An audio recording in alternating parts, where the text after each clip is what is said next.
दर्शकों, आपको हमारा चैनल पसंद आता है तो सब्सक्राइब करें, लाइक करें, शेयर करें, कमेंट ज़रूर करें। नमस्कार दर्शकों, मैं हूं अमित वाटसन और आप देख रहे हैं रेंजर टीवी इंडिया, ना धर्म ना जात, केवल सत्य के साथ। दर्शकों, आज हम उपस्थित हैं जनपद आगरा की आवास विकास कॉलोनी सिकंदरा क्षेत्र में स्थित अम्बेडकर भवन पर, जहां पर आज भीम नगरी समारोह आयोजन समिति के द्वारा आज कार्यालय का उद्घाटन किया जाएगा, जो कि मुख्य अतिथि जनपद आगरा के कलेक्टर साहब के द्वारा जो आज उद्घाटन किया जाएगा। और इस कार्यक्रम का प्रसारण हम अपने चैनल के माध्यम से आप सभी दर्शकों के समक्ष प्रस्तुत करेंगे। और आज का जो कार्यक्रम है आपको कैसा लगा उसे कमेंट करके ज़रूर बताएं, और हमारे चैनल को सब्सक्राइब और लाइक करें, जिससे कि हम आगे चलकर अपने देश में भारत देश के संविधान को लागू करवा सकें। आइए लेके चलते हैं इस कार्यक्रम में। तो दर्शकों, अब हम ये जो अम्बेडकर भवन है उसका आपको अपने चैनल के माध्यम से दिखा रहे हैं। और आप लोगों ने पहले भी हमारे चैनल पर इस भवन का जो भवन था उसको भी देखा होगा, और दिन पर दिन जिस प्रकार से विकास करता चला जा रहा है, और ऐसा अम्बेडकर भवन पूरे आगरा में जनपद में नहीं मिलेगा आपको।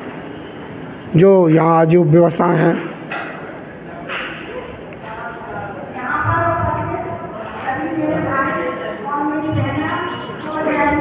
आइए सर हम लेके चलते हैं आपको अब कार्यक्रम में, जहाँ कार्यक्रम हो रहा है। आज का जो कार्यक्रम है हमारे अम्बेडकर भवन और अम्बेडकर कार्यालय का जो मंत्रीगण, सभासद जी और महापौर जी सभी लोग यहाँ पर आने वाले हैं, तो मैं उनको भी धन्यवाद देती हूँ कि उन्होंने हमारे आमंत्रण को स्वीकार करके यहाँ पर आने की कृपा की है।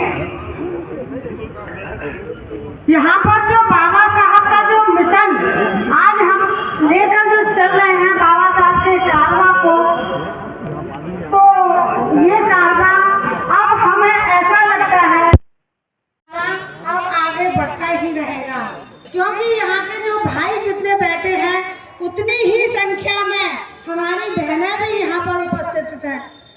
आज मुझे ऐसा लगता है कि बाबा साहब ने जो संविधान लिखा था उसमें जो 50% हमारी बहनों को अधिकार दिया गया था, वो आज मुझे देखने को मिल रहा है। यहाँ पर मुझे बहुत खुशी हो रही है कि हमारी बहनों ने यहाँ आकर अपना 50% का योगदान दिया है।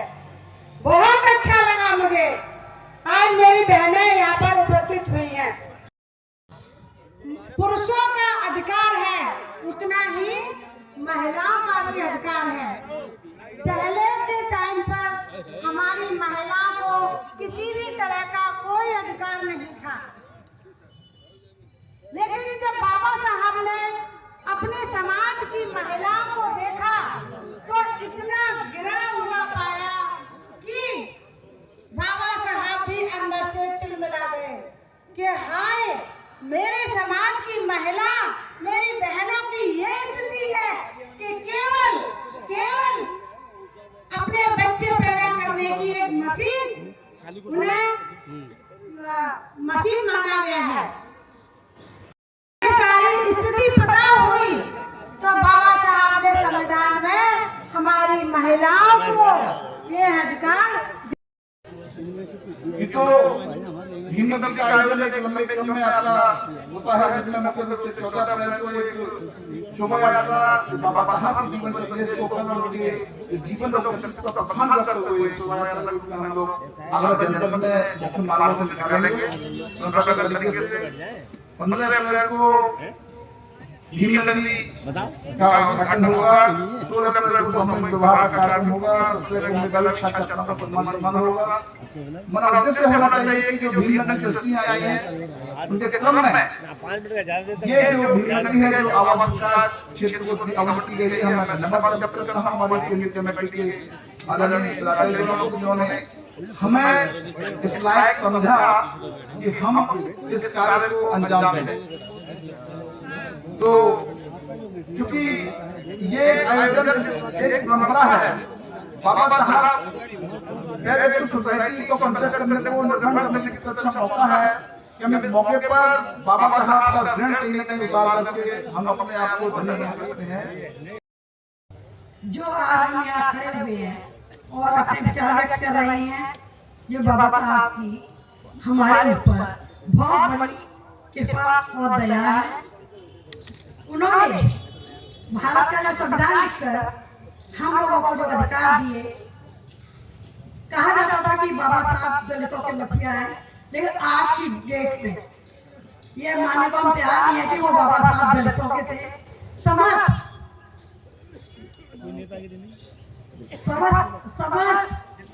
जन सभी लोग बाबा साहब को मानते हैं। अमेरिका के राष्ट्रपति ओबामा ने कहा था, अगर बाबा साहब अमेरिका में जन्म लेते तो वो सूर्य के बराबर उनकी वो क्रांति थी। आज हम बाबा साहब के लिए उन्होंने एक बात कही थी कि अगर एक आत्मा को आगे ना ले जा सके तो वही छोड़ देना, लेकिन आज बाबा साहब के कार्य को ले जाने वाले उनके अनुयायियों अनुयायी यहाँ तक पहुँचाने में हम लोग कामयाब हैं और आगे भी ये कार्य हम रहे या ना रहे और इसी गति से आगे बढ़ता रहेगा। लगाने की जरूरत क्यों पड़ी, मैं आपको बता देना चाहता हूँ। भीमनगरी जब हमारे बुजुर्गों ने सोचा होगा 2096 में जब इसकी आधारशिला रखी गई थी, उस आधारशिला का उद्देश्य रखा था कि जिन क्षेत्रों में विकास और बाबा साहब का मिशन जो मानव मानव एक समान की बात करता है, समतामूलक समाज की बात करता है, वो मिशन हर घर, हर गली, हर मोहल्ले में पहुंचना चाहिए। इस भीमनगरी की आधारशिला उस समय 96 में रखी गई। एक बड़ा लंबा पड़ाव पार करके आज हम लोग यहाँ आए हैं। 2009 में इस भीमनगरी की सदस्यता लेने का मुझे सौभाग्य प्राप्त हुआ और सेंट्रल कमेटी के मेरे जिम्मेदार पदाधिकारी बैठे हैं। ये आश्वस्त कर देता हूँ इस मंच के माध्यम से, 30वीं भीमनगरी बहुत विशाल और भव्य होगी। आपने देखा होगा आज जो हम कार्यालय उद्घाटन में इकट्ठे हुए हैं वो अभी टेलर है, पिक्चर अभी बाकी है। परंतु बाबा साहब ने नेताओं से कहा,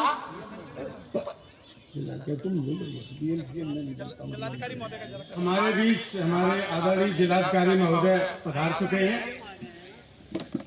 आपसे अनुरोध है कृपया आप आसन ग्रहण करें। आप लोग भैया सिटिंग हो जा सारे लोग। तो बाबा साहब ने कहा था, मैं संविधान का निर्माण इसलिए नहीं करूंगा कि आप लोग मेरे पास आए हैं।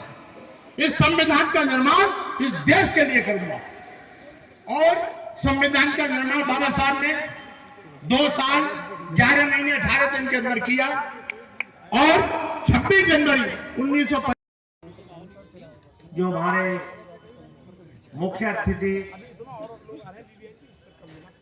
डीएम साहब, जिनका हम लोगों को बहुत इंतजार था, बहुत देर से, बहुत ही व्यस्त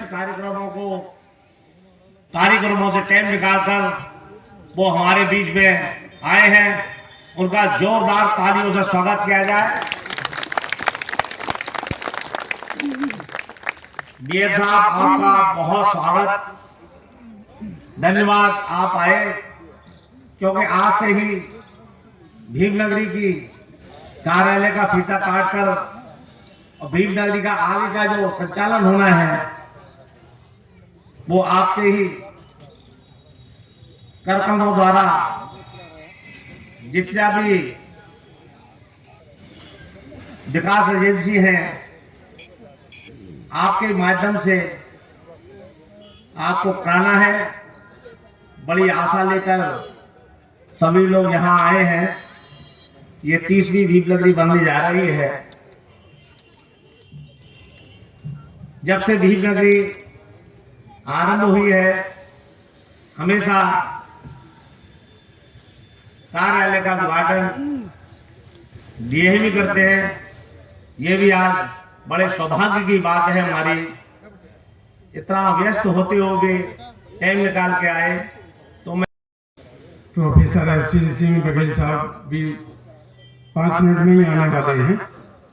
अब भीमनगरी कार्यक्रम को जनपद आगरा में कब से मनाया जाता है, इसका क्या उद्देश्य है, इसका संक्षिप्त इतिहास हमारे वरिष्ठ और मुख्य संरक्षक परम आदरणीय वरिष्ठ समाज सेवी करतार सिंह भारती जी से अनुरोध करूंगा कि कृपया वो, क्योंकि बहुत से लोग हैं कि भीमनगरी का इतिहास नहीं जानते हैं आगरा का। ये तो जानते हैं कि बाबा साहब का जन्मदिन मनाया जाता है 14 अप्रैल को, लेकिन इसका क्या उद्देश्य है, क्यों मनाया जाता है और यहाँ का क्या इतिहास है, ये सभी तरह की जानकारी हमारे परम आदरणीय एडवोकेट और मुख्य संरक्षक केंद्रीय भीमनगरी आयोजन समिति आगरा के इसको बताएंगे। उनसे अनुरोध है कि इस पर प्रकाश डालने की आप कृपा करें। 1996 क्योंकि करीब 30 वर्ष पहले के हालात जो हमारे सीनियर लोग हैं वो जानते होंगे कि विकास कार्यों को लेकर बहुत ही पीछे थे। एक बात से आप कल्पना कर सकते हैं कि हमारे जो दलित समाज के बस्ती और मोहल्ले थे, उन मोहल्लों में न तो कोई शौचालय, न ही प्रकाश व्यवस्था, न ही कोई खरंजा, न कोई नाली, न कोई बिजली, कुछ भी नहीं। मुझे ठीक याद है, मैं बचपन में देखता था कि हमारे मोहल्ले के बातें होती थी कि भाई यहाँ से बिजली नहीं है, महिलाएं हमारी बहन बेटियाँ जाती हैं तो गिर पड़ती हैं, कुछ होता है, तो तय करते थे वो लोग कई महीनों के बाद कि 4 पंच चलो और सेठ जी से बात करेंगे। तो 4-5 पंच बड़े बूढ़े बस्ती के 70 और 80 साल के सेठ अचल सिंह साहब के यहाँ जाया करते थे। तो वहाँ भीड़ भाड़ के बाद में नंबर आता था कि ये कौन लोग बैठे हैं, कि ये सब घाटम हैं और अपनी कुछ समस्या लेके आए। तब हमारे लोग कहते थे कि सेठ जी हमारे यहाँ एक बल्ब नहीं है, 10 वाट का अंधेरा रहता है, बहुत सारी घटनाएं हो गई हैं, तो आप एक बल्ब तो लगा दो हमारे यहाँ। तो सेठ जी का ये जवाब हुआ करता था कि भाई अब तो पैसा नहीं है, मैं अगला वाला जो बजट आएगा उसमें आपके मैं बल्ब लगवा दूँगा। इन छोटी छोटी बातों को लेकर हमारे लोग उस जमाने के जो कौन सुनता था, MP लेवल का आदमी कौन सुनता था, उस जमाने में SP सिंह बघेल तो थे नहीं, उस जमाने में और आज के विधायक थे, नौजवान विधायक हैं, सुनने वाले सबकी दो तो थे नहीं। तब तो उनकी पूरी तरीके से तनाशाही थी, जो वो चाहते थे सो करते थे। ये सारी बातें हम लोगों ने अच्छी तरह से कंटेस्ट थी हमें। सन 96 में हमने क्या कि 96 में जिस तरह से और बड़े आयोजन आगरा में होते हैं, जनकपुरी का आयोजन कार्यक्रम आगरा में होता है, ऐसे ही कार्यक्रम एक बड़ा लेवल का हम क्यों न करें। वो जनकपुरी का भी जो आयोजन हर साल होता था वो हर जगह बदल जाया करता था। कभी आपका बलकेश्वर में, कभी नूरी दरवाजे में, कभी ताजगंज में, कभी कमला नगर में, कभी लॉरेंस कॉलोनी में, और वहाँ होता था बहुत ही पॉश कॉलोनी में, जहाँ बहुत बड़े बड़े पैसे वाले धनराशि उठा करते थे, उन कॉलोनी में जनकपुर का कार्यक्रम करते थे। कार्यक्रम होने के बाद भी, विकास कार्य पूरा होने के बाद भी लबालब भरा था विकास कार्य, किसी को जरूरत नहीं थी 40 वाट का बल्ब लगाने की। उसके बाद भी जो बन चाहे सो पैसा वहाँ खर्च होता था। हमारे लिए, हमारे बुजुर्गों के लिए 40 वाट का बल्ब मुहैया नहीं था। तब हम लोगों ने विचार किया, 5-7 लोगों ने, श्री देवी प्रसाद आजाद जी को हम भुला नहीं सकते, भाई भरत सिंह जी कदम, मेरे प्रिय धर्मेंद्र स्वामी जी, और मैं आपका साथी, मैं स्वयं, हम 4-5 लोगों ने विचार किया कि आखिर हम लोग कब तक इस तरह की इनका उत्पीड़न देखते रहेंगे। इस देश के बाबा साहब ने हमको जो कोई अधिकार दिया है, वो अधिकार कहाँ चला गया। ये मैं बात कर रहा हूँ आपके सब देश आजाद होने के कम से कम 20-30 साल बाद तक की। तो हमने विचार किया कि क्यों ना हम भी जब बाबा साहब की जयंती समारोह 14 अप्रैल को पूरे आगरा में लक्खी मेला लगता है, तो हम भी जनकपुरी की तर्ज पर क्यों ना भीमनगरी का आयोजन यहाँ पर करें और एक अधिकार के साथ, अपनी शक्ति के साथ, अपने जन समुदाय के प्रदर्शन के बाद ये कहे कि हम भी इस देश के नागरिक हैं, हम भी बाबा साहब की नाती और पोती हैं, हम भी वही चाहते हैं कि जो अधिकार उनको मिलता है वो हमें भी मिलना चाहिए। आपको सच बता रहे हैं कि भीमनगरी का आयोजन ईदगाह के लोगों ने हमसे पहले कहा। 1996 में ईदगाह के लोगों ने प्रयास किया कि हमारे यहाँ सजाइए, और ईदगाह के जब बनी, कितनी छोटी हुई इसका अंदाजा लगा सकते हैं, लेकिन हमारी सोच बड़ी थी। हमारे लोगों ने मित्रता के अवसर में तय किया कि पहला कार्यक्रम है, लेकिन बाबा साहब के परिवार का ही कोई व्यक्ति इस कार्यक्रम में आना चाहिए, वही इसका उद्घाटन करे। भाई रमेश सोनी जी ये नौजवान थे, हम सबके प्रयास से परम पूज्य बाबा साहब डॉक्टर अम्बेडकर की सहधर्मिणी डॉक्टर सविता अम्बेडकर को हमने आमंत्रित किया। उन्होंने सहमति दी अपनी, रमेश सोनी ने आर्थिक सहयोग भी दिया, और वे हमारे बीच में आगरा आए। पहली भीमनगरी का उद्घाटन हमारे डॉक्टर सविता अम्बेडकर ने, माई जी हम कहते थे, उन्होंने किया था। ये कितनी बड़ी इतिहास की बात है, ये ऐतिहासिक क्षण था। और उन्होंने भीमनगरी के उद्घाटन के अवसर पर बाबा साहब के जीवन से संबंधित बहुत सारी बातें की। उन्होंने उन सारी बातों में ये भी कहा था कि मैं दिल्ली में बाबा साहब की सेवा करती थी, उनका स्वास्थ्य अच्छा नहीं था, 500 उनको डायबिटीज थी, रात दिन अध्ययन करते थे, आंखें इतनी मोटी मोटी हो गई थी, पैरों में स्वेलिंग थी, बाबा साहब के सूजन रहती थी, उसके बाद भी वो काम करते थे, और मैं उनको समय से दवाई और ये से इंतजाम करती थी। बाबा साहब से मैंने उन्होंने विनय किया, वो एक लंबी कहानी है, लेकिन अंततः वक्ता बाबा साहब ने के साथ उनका परिणय हो गया, वो उनकी धर्मिणी बन गई। अपने पिता को उन्होंने पत्र लिखा बॉम्बे, धन्यवाद देता हूँ कि मैंने आवास विकास, जो कि पूरे आगरे की जो 30-40 लाख की आबादी है, सबसे श्रेष्ठ कॉलोनी अगर है तो वो आवास विकास है। हमने सुना है ये सबसे अच्छे शिक्षित लोग, अधिकारी लोग, मौजूदा अधिकारी, रिटायर्ड अधिकारी, हमारी माताएं बहनें, डॉक्टर, वकील और रिटायर्ड अफसर, रिटायर्ड जजेज सब यहाँ पर रहते हैं। तब फिर हमने ये फैसला लेने में कोई गलती नहीं की है। आपसे पूरी उम्मीद लगा के बैठे, हमारी केंद्रीय समिति का प्रत्येक मेंबर ये चाहता है कि आपके जो हमने काम आपको सौंपा है, 29 साल में अपने प्रयासों से हम लोग वहां तक ले गए। देखो 30वें वर्ष की ये भीमनगरी सबसे श्रेष्ठ भीमनगरी होनी चाहिए, ऐसा मैं आपसे आश्वासन चाहता हूँ। माल्यार्पण पुष्प अर्पित करके ये कार्यक्रम संपन्न होने जा रहा है।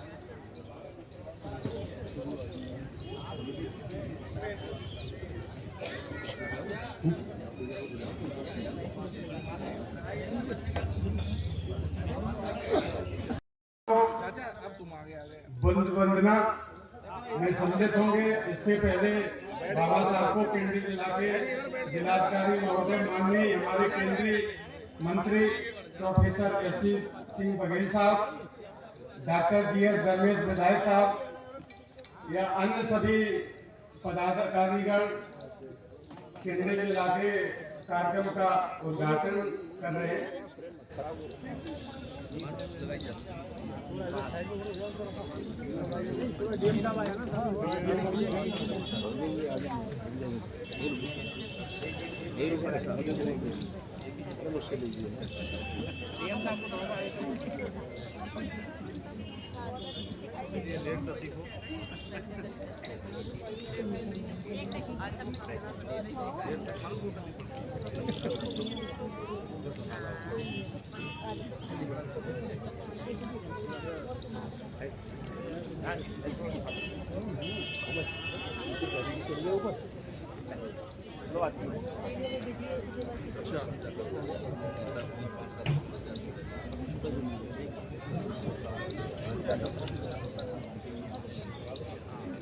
बीच परम आदरणीय माननीय विधायक श्री पुरुषोत्तम खंडेलवाल साहब पधार चुके हैं। आगरा उत्तर के विधायक हैं। सभी लोग उनका तालियों के साथ स्वागत करें, क्योंकि इन्हीं के विधानसभा क्षेत्र में हमारी भीम नगरी का आयोजन हो रहा है। इनका पूर्ण सहयोग हम सभी को प्राप्त हो रहा है।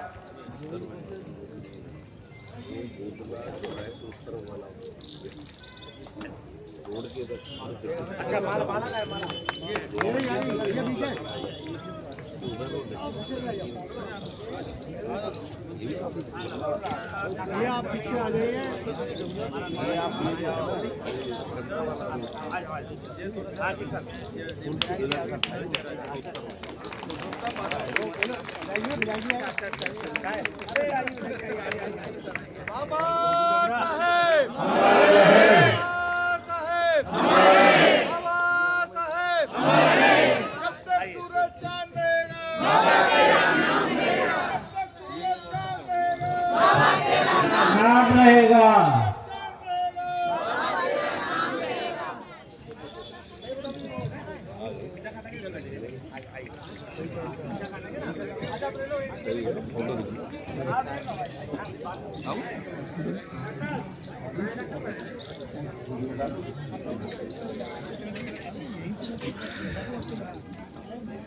सभी का स्वागत किया जाएगा। बुके देके माला आयोजन समिति 2025 वो हमारे केंद्रीय मंत्री माननीय श्री एसपी सिंह बघेल साहब का बुके देके स्वागत करेंगे। सभी लोग जो तालियों के साथ उनका स्वागत अभिनंदन करें और उनसे यही अनुरोध है कि हमारी भीम नगरी में आपका आशीर्वाद सहयोग जो पहले से मिलता रहा इसमें भी मिलेगा। इसी श्रेणी में हमारे डॉक्टर जीएस दंगेश पूर्व मंत्री उत्तर प्रदेश सरकार विधायक जी का स्वागत,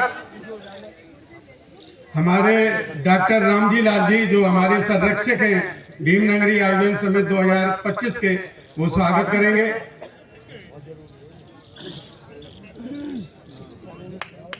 इसके बाद माननीय पुरुषोत्तम खंडेलवाल जी का स्वागत, इंजीनियर मलखान सिंह जी, जिलाधिकारी महोदय का स्वागत मेरे द्वारा किया जाएगा।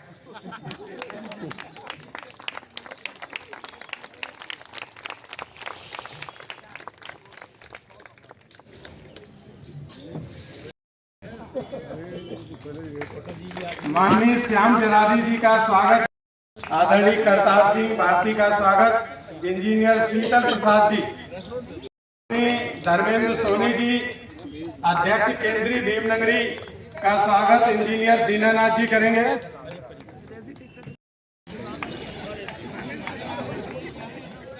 जी LIC से आर्यन सिंह जी, JP सिंह जी, रतन सिंह जी, ये सभी लोग आ जाए। हमारे माननीय जो सदस्यगण बैठे हुए हैं उनका माला पहना के स्वागत करेंगे। हमारे बीच आदरणीय बहन प्रवीणा रजावत जी भी आ गई हैं पार्षद।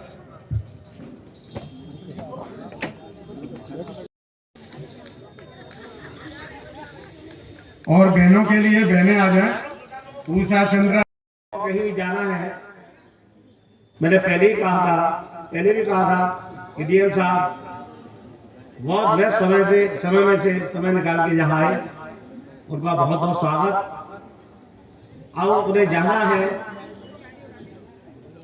और उद्घाटन कार्यालय का होना है, तो दोनों ही काम देखने हैं और डीएम साहब से हमें बहुत काम लेने हैं। जैसे कि केंद्रीय कमेटी के संरक्षक बघेल साहब जो हमारे मंत्री हैं, उनके साथ डॉक्टर जीएस दंगेश पूर्व मंत्री वर्तमान विधायक और दूसरे हमारे पुरुषोत्तम खंडेलवाल जो विधायक क्षेत्रीय विधायक हैं, इनका भी हमेशा हमारे मेले में बहुत ही सहयोग रहा है। मैंने देखा है कई बार उन्होंने मंच लगाए हैं मेले में, उनका भी बहुत बहुत स्वागत। आप लोग आए मंच का कार्यालय का उद्घाटन करें और फीता काट कर आप बीएन साहब आए और सारे उनके साथ आए। गोयल साहब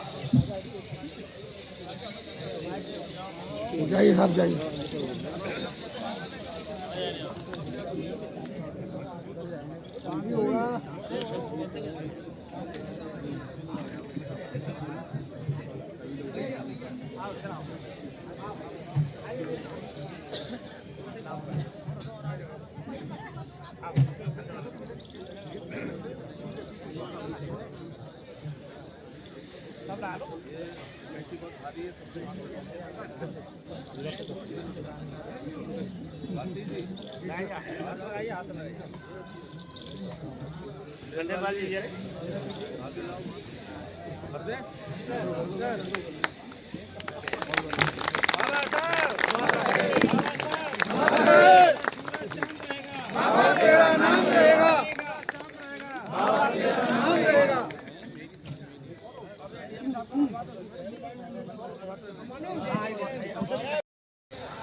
एक तरफ है ना, एक तरफ।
भीमनगरी कार्यालय समारोह कार्यक्रम में उपस्थित मंचासीन आदरणीय श्री SP सिंह बघेल साहब, आदरणीय श्री खंडेलवाल जी, आदरणीय धर्मेश जी, श्री धर्मेश सोनी जी एंड सारे कमेटी के सदस्यगण,